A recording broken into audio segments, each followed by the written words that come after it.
Hi. How are you? I'm good. And you? I'm good. I'm so excited to see you. Thank you. Thank you so much, Njoki, for agreeing to do this interview today. And thank you for having me on your show. And I love the outfit and everything about you. You're looking beautiful today. Thank you. All right. So we're going to go ahead and get started. Tell us who you are, where you're coming from, your background, where did you grow up? Tell us where you went to school so your math teacher can see you, and primary and high school. Okay. Well, like you heard, my name is Njoki Duati. Duati is my husband. My father is called Ngacha. That's why you see my name on Facebook is Njoki Ngacha, because that's my father, and most of my platforms are Njoki Ngacha, which I'm trying to change to Njoki Duati. Okay. But I grew up in Nyeri, a town called Kalatina. Okay. And that's where I went to primary school. I went to primary school at Keliko Primary School. Then I transferred to GWITU Primary School. Mm-hmm. I went to high school in Kiambu, Muguga High School, Kikuyu. Mm-hmm. That's where I graduated. And then I relocated out here in 1993. And that's where I started a family, and now I am a mother of 3 and plus 3 of blended family. All right, that's awesome. So from high school, you came straight to the US? I went to college in Kenya. It was Capital Secretarial College. Okay. For a couple of months, I got my certificate. Okay.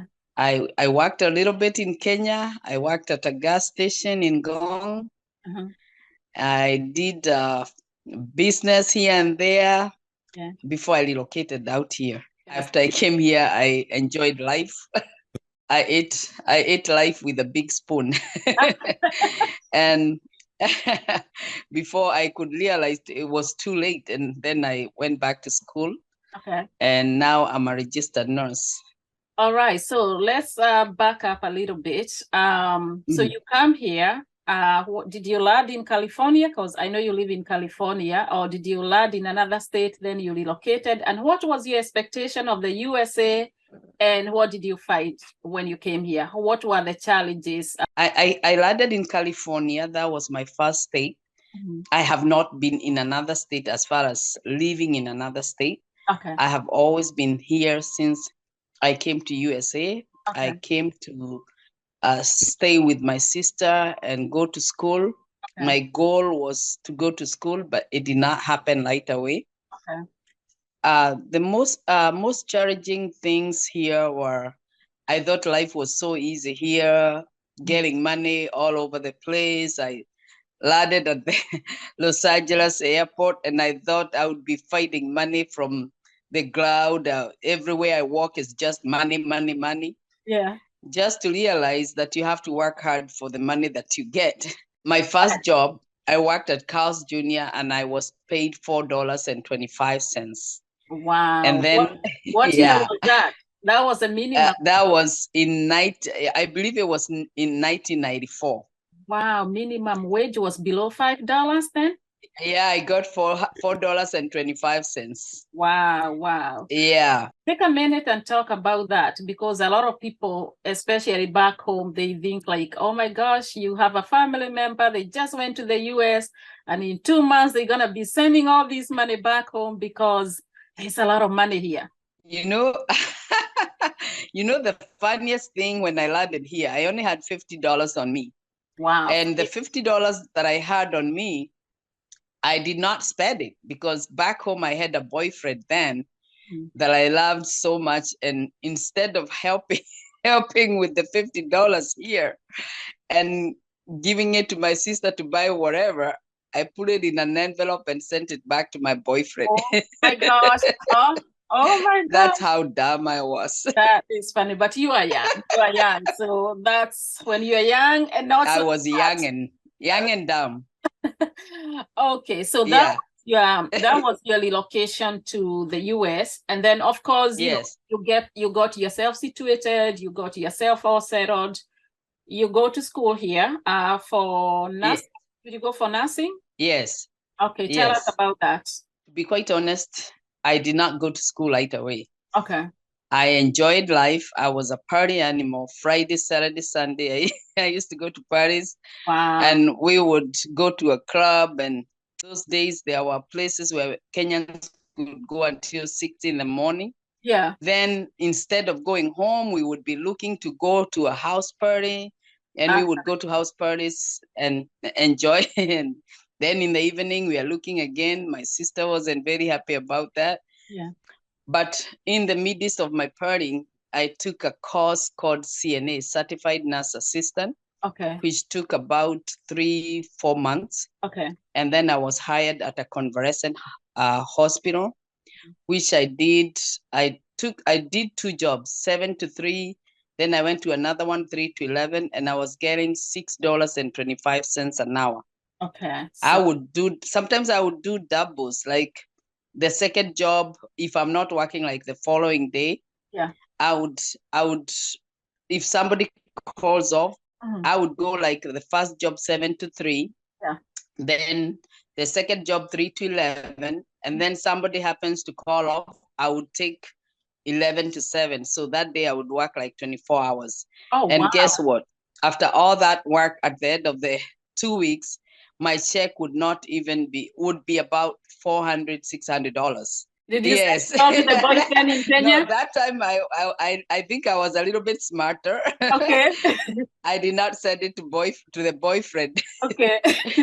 Yeah, I helped a little bit. I helped my sister a little bit. Okay. I would buy whatever I could. Okay. But at the end of the day, I did not have too much money. Within a year, I bought this old car. But life was so good that in 1994, I got a baby. Oh, and okay. Life was still very good. Okay. Yeah. So I had it. I had a good life. I don't regret about the life I had. Mm-hmm. I really don't regret. I am happy, and that is why I am calm now. I don't even feel bad when the party is next door and beating good music next door or playing good music. Yeah. I don't feel it. I don't even go because I had my share of fun. Yeah. So you had fun then. Yeah. Now you are the Njoki that we know today, and that's the one I want us to talk about. So now you are done. Yes. With CNA, you are nurse, which is the career you've had. You're still doing that. But what I want to talk about is some of the organization and some of the things you have done. I happen to know that you are the founder of GWITU, Gikuyu Women in USA, and because I'm a member of the group. And tell us about GWITU. It's a huge group with over 8,000 members. Tell us about GWITU. What's the mission, vision, and all that good stuff about GWITU? You know, the reason that was behind forming GWITU was the way I saw people, like our Kikuyu people, the culture, our Gikuyu women and men and our children have lost a lot of culture. Mm-hmm. So when I saw a lot of, like, when people come here, they'll know nothing about our culture, and sometimes they have to plan weddings, circumcision for their boys, and lolashio and all that. Yeah. So I was like, and even speaking our own language. Yes. Because one thing to be quite honest, I hate. Mm-hmm. I hate when I see, and I'm sorry, probably you're one of those that I would be speaking about. Okay. I also fall in the category sometimes. Just ahead of what I'm going to say, more directed to our general Kikuyu population. Yes. I just I know, let me go back. 2001, we brought our parents here, and my mom and dad. And every time our people, especially our Kikuyu people, would visit to come and see my parents, my dad would get so pissed off hearing our Kikuyu people speaking English all the time. These are people, you're talking about people, grown people that came from Kenya that already know. Yeah, grown people. So out here in US, when he came to, the way you would have your parents visit, and me as your friend come and greet your parents. Yes. So everywhere we would go, he would hear other cultures, like the Chinese people, they are speaking their Chinese. Hispanics are speaking their Spanish. Japanese, Filipinos are speaking their language. Everywhere else, people are speaking their own language. Yes. But when me, a Kikuyu person, meet another Kikuyu person, we would not engage in our language. He would really get pissed. Yeah. And I also got the point why he would be pissed, because when you remember during the Mau Mau War, during that time, the reason why they formed that group of Mau Mau is because they were able to speak their language. And the word, if you know the word Mau Mau, you might not know what it means. It means uma. There could be a war somewhere, and you need to speak in a way that these other people will not understand. So you can save your own. Okay. And the only way you can save your own is if you tell them, hey, Liz, there's a door back there. Oh, I get it. And they would not understand. Nobody else would understand what you have just told your own. Ah, okay. So I felt like we are a culture that is lost. And sometimes we feel like it's a privilege. Our kids are speaking English. We go home and we are so quick to say, oh, my children don't speak Kikuyu. Yeah. I know mine don't. Yeah. Some understand, some don't. But we are so quick to feel, I feel like we are dumb in a way that we feel like it's a privilege. Our kids don't speak Kikuyu. And we feel like, oh, we are, we are more advanced. We are at par with the Western world, European world, and all that.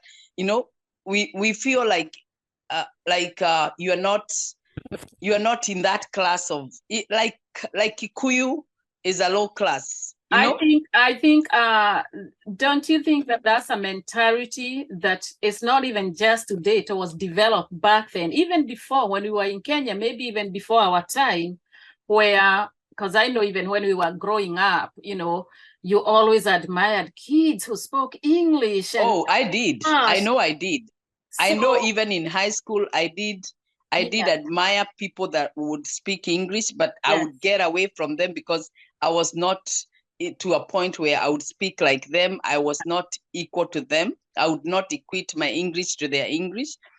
So I felt like we needed to form a group where we would invite people that are more rooted in the culture to speak to these women, because some of the, the Kikuyu culture is very, our culture can tie you up in a way that whenever you start something, you stumble because you have missed a step in our culture that you should have followed, especially when you're performing these rituals, wedding, circumcision, and all that. So I felt like we needed somewhere where we could speak, we could educate women. Women are coming out here, they are being abused. Our men, they have this mentality from back those days that women are all about kitchen, homemakers, that when a man walks in the house, you have to welcome them, you have to make food for them, you have to do this for them. So I needed a group where women can be educated. Also, when you educated a woman, you have educated the whole community. Because women will go back and train their boys and train their men. So when these boys are growing, they're growing to be changed and converted men in a modern way. Not to say our tradition is not good, but those women of then are no longer available, because both women and men have to work. And it calls for changes to those men now to try and adapt to the change, to the modern way, because the men that used to provide are not the ones that are there now. Now women and men both have to provide. And it calls for common sense that when a man walks in and a woman is working, you get in the kitchen and cook. You go and clean that baby if you have to. You pick up the baby from school. Whatever you have to do that women do, you do the same. It's a shared show now. It's not, you have to share, but you cannot now expect that a woman will be doing everything. So I needed to form something that will empower women, bring back our culture. We are not there yet, but we are hoping to get there, because our language is very, very important.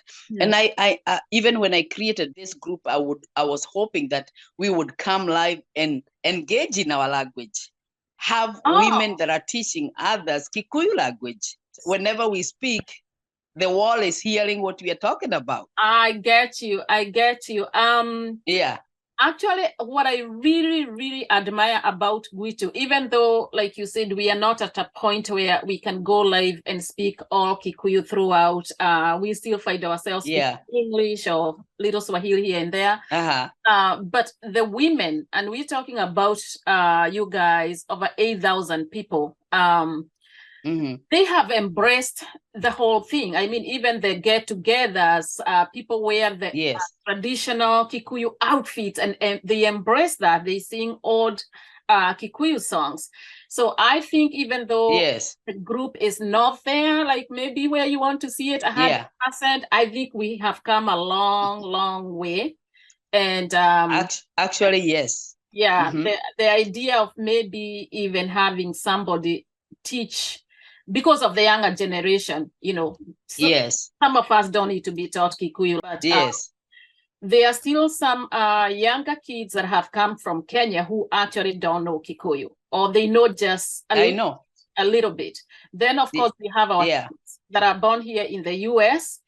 And I think the challenge with the work and everything, the hassles of America, sometimes you find that a parent doesn't even have the time to teach the child the language. So I think that would be a good thing where maybe somebody can actually come and have people enroll that need to learn Kikuyu kids. So that's good. But the group is very, very active.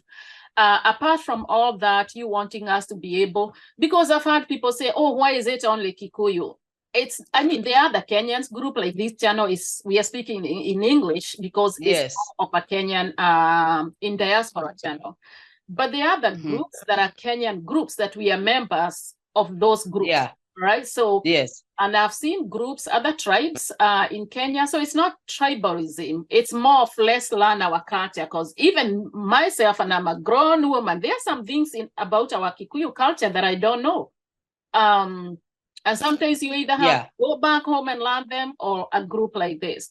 But what I was getting into is, outside of that, I think the group has also grown way bigger to, I don't know whether you had planned it, but I've seen the group help a lot of people, a lot of women, without getting into the details of different issues. But I don't think there is a member of this group in America that will be in trouble, that the group in a minute will not run to rescue that person in whatever way we have to. Yes, to be quite honest, we have come a long way. And I really thank members of this group.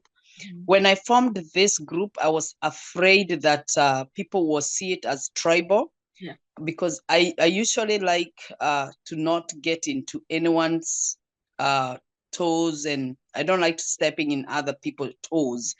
But was like, are they going to see it as tribal? But then I looked at Luos are having their own groups, Luyas are having their own groups. And it was the purpose of this group was not to compete with any other group. It was basically just specifically to teach our people about our culture, engage in our, empower these women, and talk about things affecting our women.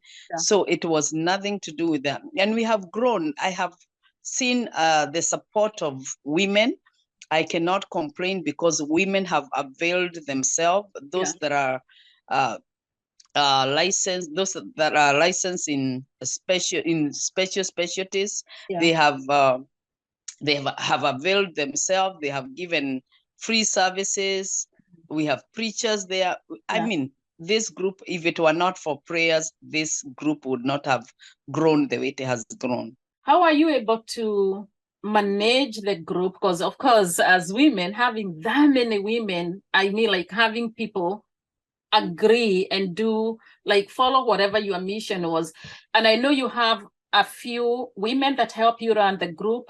Somebody like Nina, who is very, very, very, very, very, very active in the group and a perfect leader supporting you. And also something I want you to talk about, because not many people feel comfortable delegating duties. You know, there are some people who like to control, like, okay, I have this group of 8,000, almost 10,000 people. I want to control every aspect of it. But what I've seen you do is that you've let other people who assist you also lead the group, whether you are there. I mean, you could go for 3 months and the group will still run very smoothly. How were you comfortable letting Nina and the other ladies run the group, and they do it perfectly and there is no conflict? How are you able to do all that? Yeah, one thing I needed to understand when I formed this group, I'm not dealing with kids. Yes. I'm dealing with grown women that are capable of making their own decisions, that are of the light mind, and I needed to give women freedom. I am not a control freak. You cannot control adults, grown women. And I just needed to give them the vision and the mission. And one thing I like about this group is we are drama-free people. And I love the fact that I think one thing I can say is having founded this group in the values of God, Christianity values, I have seen women stand with me, like Nina, Wairimo. I have a lot of people that have been my backbone. And I can say I've seen a lot of support here in California. I have seen people like Wangoi, Anne, Alice, Purity. I've had very strong people that have been my backbone, and they have not, even when we, not to say that we don't argue, but we rarely argue. And they work like they own this group. And I love it. And they have taken this group as their own. And all I can say, God has done it. And to that, because for sure it has. I mean, Yes. be able to put the events that you guys put, the reunions, and everything that the group does. I mean, really, that is something to thank God for. But yes, not just for the culture. Like I said, I like the idea that the group we support each other. Like there's no one of us that can be out there going through a hard time, or even if somebody just needs somebody to talk to. And also I like you say, the group has a lot of professionals in different areas that come and you know, help a little bit with whatever skills or whatever knowledge that they have, share with the other ladies in the group. So that's GWITU. We're gonna circle back to GWITU before we finish, because I know we have a reunion coming. So we'll talk a little bit about that, so you can invite people later. You also give back to the community back at home. All right. You have this mobile clinic that I want you to talk about. Yes. When did you start? Yes. Why did you start? How are you able to do that, especially when you are in the US? I know you go back home. I don't know whether it's once a year to go attend to that, but how challenging or how easy is it? And how can we in Diaspora support your mobile clinic? So talk to us about that, what it is and what type of support you will need. Okay. One thing, I've had a lot of challenges with this mission. because one thing, I have overheard people say, oh, people are starting projects back home for their own name, to get their name out there, you know?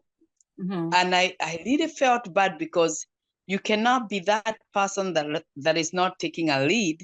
You're just seated there watching people suffer back home, and you're not doing anything, because getting the funds to do the mission is a challenge.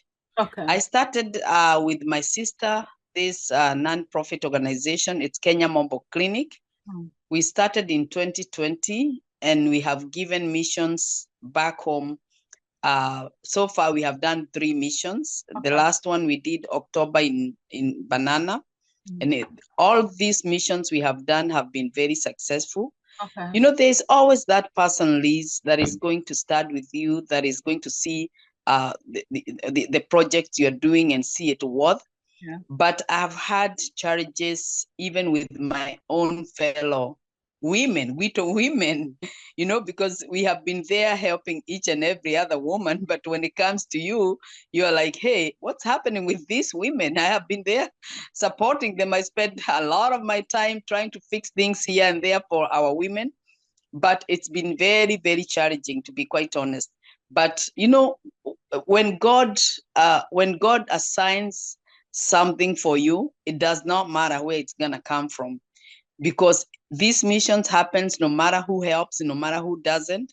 They still do help, because there are people, there are a group of people that will, like now there's few people that have said every year they'll be donating something. I've been asking people, say at least a year you'll be giving Njoki $100 towards the mission. If I can get 50 women donating $100 each year, these missions will never lack. And you know, people forget, when I go give these missions to the community out there, whenever they say a prayer and they say, you know, God bless those people that gave, if you are one of those, you don't know how your doors are going to open. Because like last year we gave, not only that we did the mission, we gave medication. We usually give medications worth about a month. And then we also gave each person a bag of Christmas. We gave like 2 kilos of unga, 2 kilos of sugar, 2 kilos of rice, bread. And, you know, they were very happy about that. And I think we gave a bottle of small cooking oil, because we could not afford too much. And these people were happy. And all I can tell the community and the people listening to this, if you're not that person that can take a lead, do not bring down somebody that is taking a lead and seeing the need for the community. If you're not that person, because we are not all made the same. There are people who will talk behind the scene and not take the lead. But if you're not that person that can take the lead, then support those people that can take the lead. Do not say, hey, so and so is getting a name on our behalf, on our money, you know? No. I think, I don't know, and I really feel bad that that's happening. And just what I heard you say, that if you only get 50 women to commit $100 a year, not every month, $100 a year, I think only a year. That is so doable. And I know. We have to look. I'm going to commit to support you $100 a year. Thank you so much, Liz. And hopefully you guys, please. I don't know that I can do what you do, so I'm not going to criticize. And thank you. We have organizations, whether it's from here in America, whether it's from Europe, that go to Kenya and do missions like that, and nobody criticizes them. So I would say, I know. Maybe even if you don't support Njoki's mobile clinic project, maybe you start yours in your own community where you come from, because we all have communities where we come from.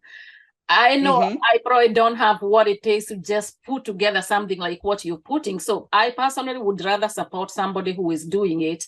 And it does not matter whether the name, what matters at the end of the day is some sick person, somebody somewhere got helped. It doesn't matter. That's right. Even these are the organization that goes out there. I've worked for non-profit organization throughout my life, both in Kenya and here in America. And it does not matter who is at the head of the company. What matters is it doesn't. But if somebody has to lead, and if you don't want somebody to get credit or the name Njoki or the company or GWITU or whoever, then just start your own, because you also can make a difference in your own community, and we will support as long as it's a legit project that you're doing. So for 50 weeks, please, guys, I know she can get 50, even 100 people committing to giving her $100 yearly to go and support the community back at home. I think that is an amazing thing you are doing. I mean, I always admire people who give back to the community, because I know it's not easy. You have to take time out of your work. If you're in Kenya, you're not with your family, you're out there in the street trying to get all these things done. So I absolutely admire that. And I am shocked that somebody would even question or feel like, oh, she's building a name. I don't mind if you build a name, but you also do something. I would hate if you build a name, but nothing is being done. But if you build whether you're building a name or not. But again, the good thing is, hey, the ground is level. We all can go out there and do the same thing you are doing. You know, it's not competition, but we can make competition. Make a difference in our own communities. But some of us will choose to support those of you who have taken the initiative to go out there and do that. So that's something that definitely, I hope that some of the people who are watching here in America and even back home, if you are able to give about 10, 12, even back home, 10, 12,000 Kenya shares. So if you are able to, you also can reach Njoki. So we'll talk about her contacts or how to reach her later on. All right, so that's about the mobile clinic. Yes. But I also know that you're a musician. That I didn't know about you. You know that? I didn't know about that. Do you want to hear about that part? Yes, I am actually very curious because I didn't know that. Actually, to be quite honest, I grew up in church from Sunday school to youth. I joined Sunday school choir. From that, I joined youth from our church. After that, I did not sing, and I never thought I could even sing. Then I thought I would compose a song because I have a daughter who has a golden voice. Her name is April. April has a golden voice. She actually sang for high school, and she won an award in high school for the city, and even the city of Anaheim was asking for her to sing on the behalf of the city. Oh wow! She refused. Yeah, she refused. She can actually go on America Got Talent and win. Really? But she did not want to do that, and she refused. So I wanted to sing and compose something so I can be in the limelight, and so I would incite her, but it never happened. She wasn't impressed by you singing? Yes, she was very impressed, but it did not push her. It did not touch her to a point where she would start. Wow. I hope one day she will revisit that. Okay. All right. So you take over now. So you start singing so that you can influence her, try to pull her into it. She likes to sing, but she like, no, I'm not gonna do it. So now you decided what? You're gonna launch your own music career? Yes. So I decided to finish an album. Wow. Amazing. Amazing. And I saw some of the songs, and they are amazing, good songs. I'm like, thank you. I haven't seen these songs. You haven't even shared on GWITU, unless I missed something. Thank you. But I want to talk about one of the songs, Njoki's Perfect One Day. Okay, you are the One Day song. Like no grown-up stuff. The One Day, yes. You know, I thought about that song because, even though we are born again and we grew up in church, raised in church, we have to flex up a little bit. There are people who see you do some things and they'll think, oh, you have backslid. Yeah. So I thought, you have to be yourself. Me, I am a humorless person. Yeah. And I'll joke, and some people don't like it, some people like it. And I thought it's time for us to flex sometimes, and one day we can just have our day of just utoto, tufanye utoto sisi wote, kila mtu afanye mtoto, mzee afanye mtoto, yeah. Mama afanye utoto, watoto yeah. afanye utoto, just a Wana's Day. Not grown up. Yes, I loved it. I loved it.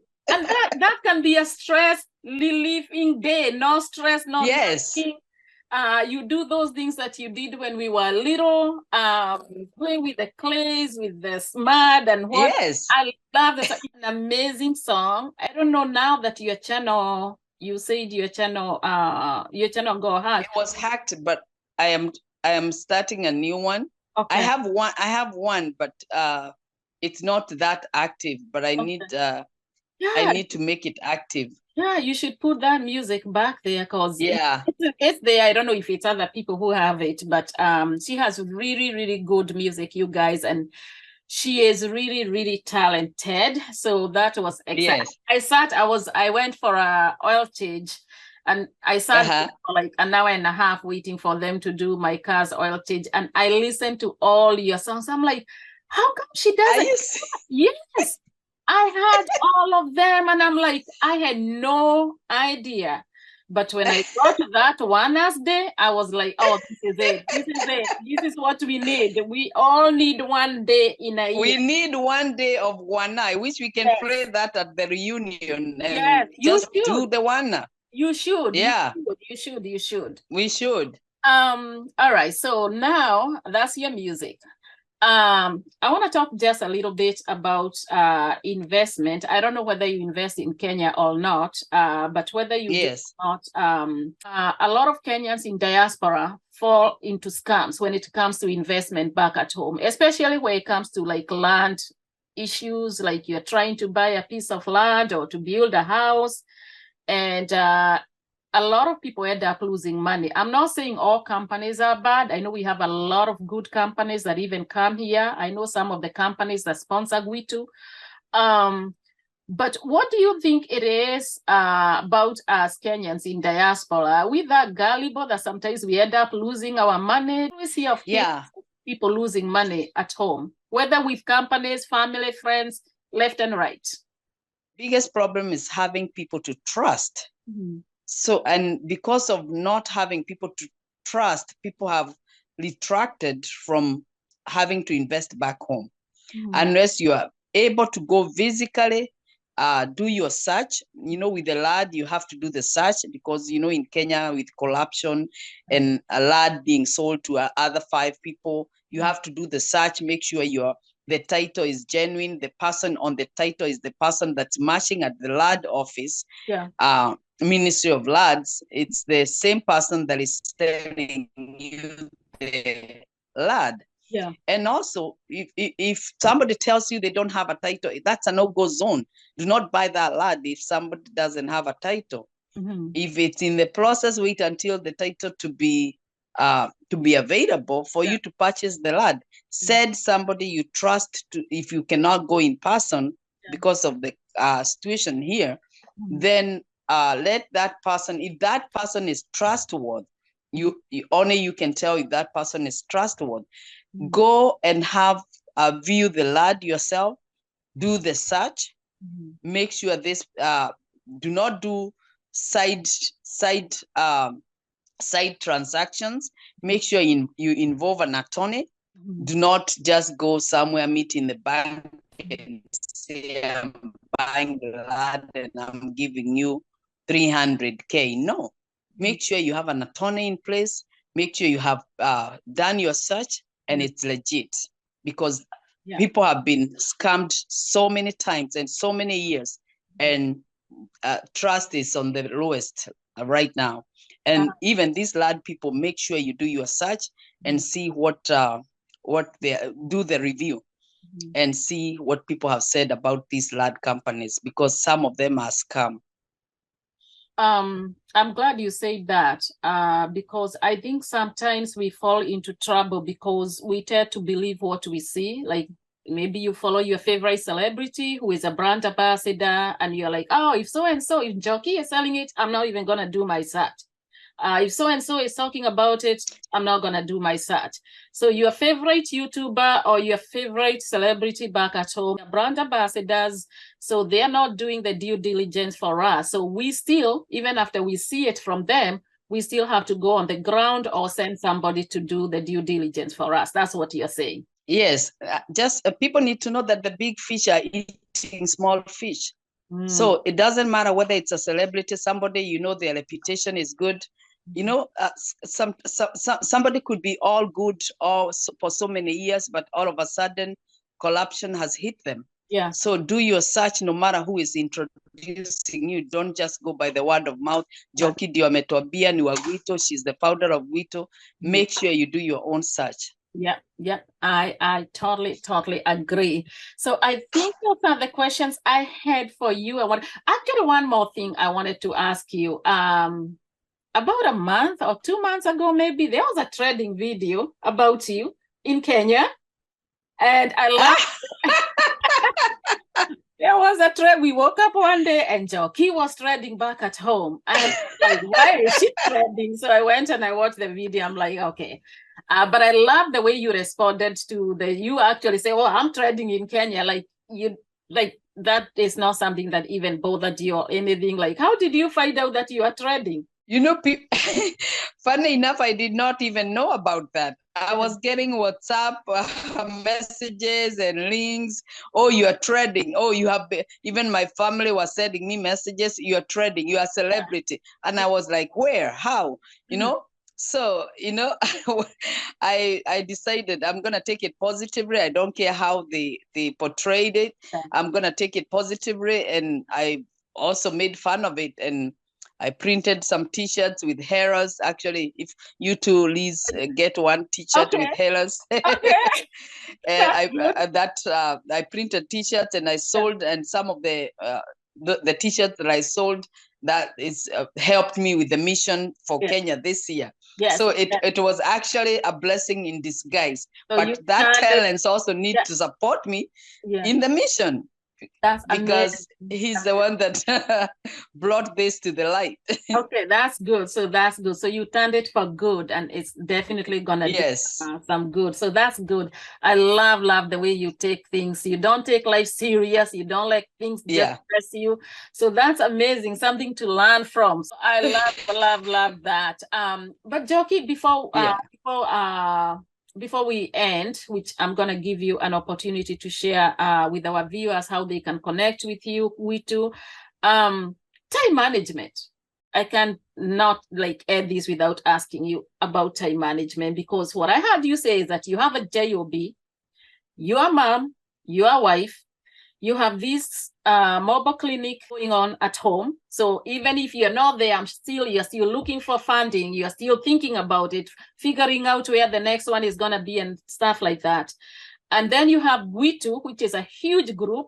So not only are you guys running GWITU every day, but also planning for the reunions, the guests, the sponsors, and the whole 9 yards. All right. And you have your own personal life, you as Njoki the jockey. How are you able to juggle all the above?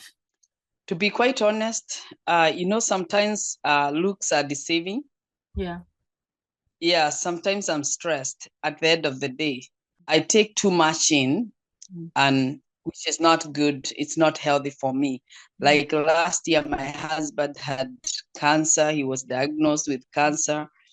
And I was taking care of him. I was still dealing with this GWITU group, Kenya Mobile Clinic. I actually had my own show, Mawoni Njoki, which I put on hold because of the situation with my husband. I did not want to come live, do shows when I'm all emotional and people are detecting my emotions. So sometimes it's too much. And I do pastor's appreciation every year. I mobilize people, and sometimes it's challenging because the same people are going to talk ill of the, why are we appreciating pastors? Pastors have been this and that. Some will go fully and support you because they see them worth the support. It's just a small talk and to say we appreciate them. But because of things going aloud with pastors and, they have a bad name out there, so people, some people, they speak negative about the events that I do. But there's a number that will always support you no matter what. Sometimes it can be stressful, and I'm not going to say that I manage that well, because sometimes at the end of the day I am tired. I don't have time for anything. I have family that I have to take care of. So I have tried to drop some of the things that I can drop. But there are some things that I feel that I was made and I was created to make a difference in people's lives. And if I'm not that person, it's because we have this notion that get for yourself. I want to give out there. And my life that I'm going to live in this world, I want to make a difference in other people's lives. And that is my motivation. When I think about other people, I am motivated to even go. Sometimes I give up on community. I say, these women, they will never be there for me when I'm there for them fully. So I'm like, forget it. I'm not gonna do this and that. I find myself going back and doing it again. Events for churches and stuff. And I find myself doing it again, because when God has placed you in a position, you have to fulfill. And if you don't fulfill, you will never be at peace. Or God might do to you what he did to what's the guy's name? The guy that went to Nineveh. Which one? Jonah. If you don't do Jonah, yes. You'll be vomited. If you refuse to do it, you will do it in a way. You'll be forced to do it. You do it. Yes. So you definitely don't want to be in the belly of a fish for 3 nights. I know, belly of a fish, because he refused to go. And he had to go one way or the other in a different circumstance. Absolutely. I love that. And if that's your passion and that's what you've been put in this world to do. And I know you say sometimes you expect like maybe a particular group of people, they are the ones who are going to come and rally behind you, support your project. But maybe sometimes God doesn't want those people to be the one to help you, so that you can learn to trust him more. Because somebody supporting your project should do it with ease, without strife, without feeling like, do I have to give her $50 now? So that's what I think about it. So keep going. We're here to support you. I am very, very excited. But in closing, I want you to take a couple of minutes, talk about GWITU, the next reunion, maybe invite some women who may not know about GWITU to join the group on Facebook and attend the reunion. Where is it going to be? Yes. Oh, thank you so much, Liz, for giving me this opportunity. The GWITU reunion for 2024 next year is going to take place in Dallas, Texas. The team is working day and night, making sure that happens. And I give credit to Wairimo and the team that is planning that reunion to happen. We have the admins out there that are working day and night to make this happen. And I would tell the women out there, come and see what we do. If you have not joined the GWITU Women on Facebook, please answer the 3 questions out there. Do not skip one. Answer all those questions. Agree. The last one is very important. You agree with the rules, and then you are accepted. And make sure you have a profile picture. We can follow through. It's not a cartoon, because we don't deal with cartoons. We deal with the real people. And the other thing is, make sure you buy your tickets at a hotel. And if you don't have a roommate, you can always be looking and asking to room with somebody, so it's cheaper for you. I'm gonna get my ticket before the end of this year. Make sure I have my ticket, I have my flight, I have my room. I'm gonna make sure that I book mine. So because we have to lead by example. Did you say the date? The last weekend of June. It starts on Friday to Sunday. Friday to Sunday. Okay, so we have enough time. And Thursday, I believe it's Thursday to Sunday. Okay, all right. So you have the date. So there is time to prepare, get the airline ticket early because they are cheaper when you get them earlier than waiting the last minute. And also registration. And something else I wanted to ask you, with the GWITU, I know we just invited them to join. You have to be in USA or a former USA, used to live in USA but went back home? Yes, those women that were US citizens relocated back home, they are eligible to join as long as you tell us where you used to live, who knows you, and we can follow through and see for real you used to be out here. So we are not getting fake people. With the reunion, I forgot to say that if you're out there as a woman and you think you would like to go, but you cannot go, but you are able to support somebody with a ticket, you can buy them a ticket, you can sponsor somebody, you can sponsor their hotel, you can sponsor their flight, and you can also sponsor the founder. Why not? I would love for somebody to sponsor me. Yeah, because sometimes people think we have the money. We don't have the money because we are not getting money from anywhere. We survive by sponsorship. We have things to pay. We have a phone to pay. We have website to pay, upkeep, and we don't have money coming from anywhere. So we live by your support, and we end up spending. Like I spent to go to Boston. I bought my own tickets. I bought my own tickets for California. I mean the room. So we have to support each other. And if you think you are out there and you have my ticket, you can pay for me. And if you have somebody else, you support the other. Let's support each other. All right. What about companies? Are you looking for companies to sponsor the event? Yes, we are looking for companies to sponsor the reunion. Okay. We have levels of sponsorship, and we are looking for people who can sponsor. If you have a business and you would like to come and display your business, we encourage that you sponsor us, and so we are not struggling that much. Okay, all right, so that's good. So people can come. You guys, Njoki is gonna let you know how to get in touch. But yeah, definitely, if you have a business, vendors, people who want to come and show what they have. So all that information you can get from GWITU. All right, Njoki, tell these people how they can connect with you, or GWITU in general, if they need to. Yes, I'm on Facebook. My name on Facebook is Njoki Ngacha. I'm also on TikTok, Njoki Duati.